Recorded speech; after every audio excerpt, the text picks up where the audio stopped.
This is The Scoop for Tuesday. I'm Josh Holton with the WMNF News headlines. Faith leaders and advocates in Hillsborough County are calling on local leaders to commit to affordable housing, mental health, and environmental reforms. WMNF's Chris Young reports they are hosting an event tonight, hoping for a commitment from elected leaders to put dollars towards these issues.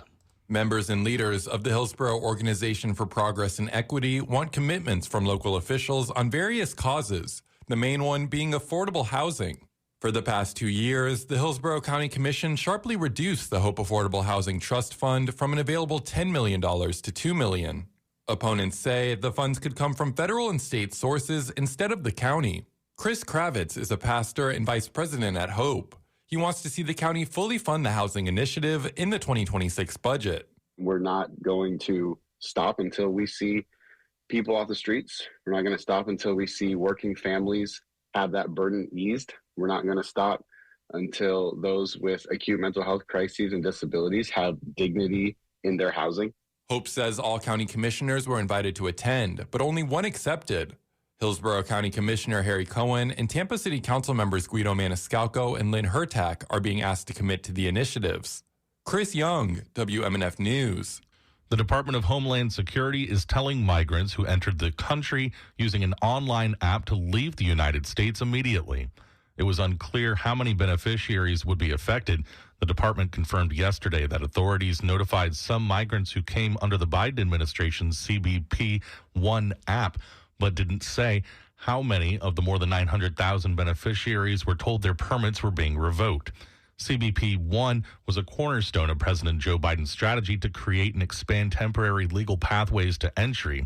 The Trump administration has also announced an end to temporary protected status for 600,000 Venezuelans and about 500,000 Haitians, though a federal judge temporarily put that on hold, including for about 350,000 Venezuelans who had been scheduled to lose TPS yesterday. The House Commerce Committee yesterday overwhelmingly approved a bill that would require small businesses that use federal E-Verify system to check the immigration status of newly hired workers, readying the measure to go to the full House. The proposal would expand a current requirement that Florida businesses with 25 or more employees use E-Verify to determine if people are eligible to work. The Commerce Committee voted 19-3 to approve the bill yesterday, but the Senate has not moved forward with such an expansion. Lawmakers in 2023 approved the E-Verify requirement for businesses with 25 or more employees. It replaced a requirement that such businesses use E-Verify or what is known as I-9 forms. Employers that do not use the E-Verify system 3 times within any 24-month period face $1,000 a day fines until they show compliance. Further non-compliance could result in suspension of state licenses. Voters in Pasco and Plant City, Hillsborough County, will also head to the polls today for municipal elections. In Pasco County, there are 2 races, a 4-candidate contest for Newport Richey City Council and a 3-candidate race for Port Richey City Council seat. Additionally, 3 charter amendments will appear on the ballot.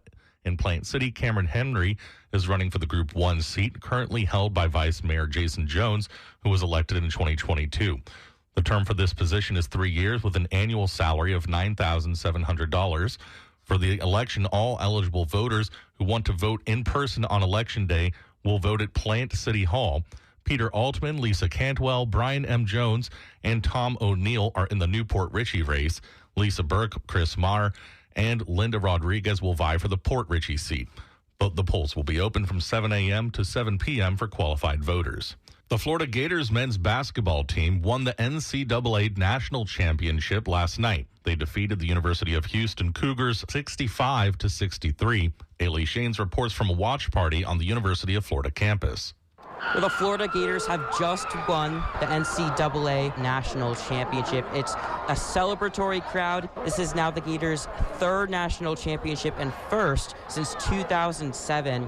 Next, the University of Florida and the city of Gainesville is planning to host a celebratory parade, and many of this Gators team is preparing to make it pro. I'm Ailey Shanes in Gainesville. Mostly cloudy today with highs in the lower 70s. Partly cloudy tonight with overnight lows around 60. And sunny skies tomorrow with highs in the lower 80s. I'm Josh Holton with the WMNF News headlines. This is The Scoop, recorded at WMNF Tampa.